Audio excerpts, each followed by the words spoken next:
We start tonight at 6 with the U.S. Supreme Court hearing arguments today in a case that challenges a federal ban on firearms for people under domestic violence restraining orders. Advocates for domestic violence victims protested outside the Supreme Court building this morning. Ben Jordan goes in depth now with local advocates on both sides of this debate about the implications in this high-stakes case. We're in an epidemic. As the leader of Wisconsin's largest service provider for families dealing with domestic violence, Carmen Pitre knows better than most the impact domestic violence has on the Milwaukee community.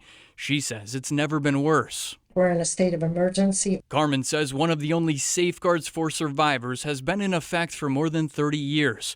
A federal law banning those who have domestic violence restraining orders filed against them from temporarily possessing firearms or buying new guns from licensed dealers. FBI data shows it's blocked 77,000 attempted firearm purchases since 1998. People want to say it's an argument about, Second Amendment rights. For me, it's about the protection of people who are being hurt and harmed. Now, the U.S. Supreme Court is set to make a decision on whether that federal ban is constitutional given the Second Amendment. What would your concerns be for domestic violence victims if this is overturned? I think more women will be murdered, plain and simple. Carmen says a frightening amount of victims are already being killed. A new report from End Abuse Wisconsin shows the state saw a record 96 domestic violence-related homicides.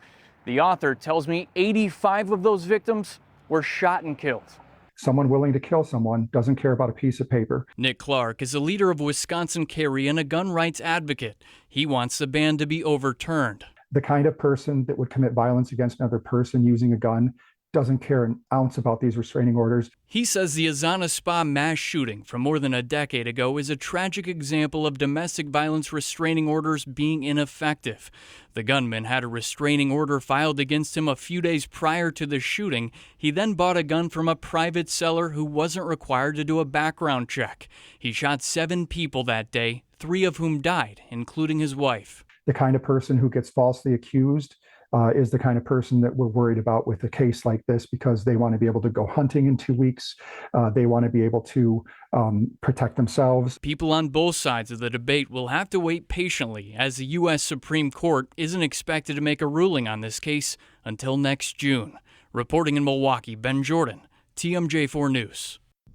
All right, Ben, thanks. Here in Milwaukee County, the latest data available from the Wisconsin Department of Justice shows 5,800 people were arrested for domestic violence-related crimes in 2018. Now, that is a dramatic increase from the 3,500 arrests in 2016. If you or someone you know is experiencing domestic violence, help is available. Both the Sojourner Family Peace Center and the Women's Center have 24-hour hotlines. Those numbers are available right there on your screen.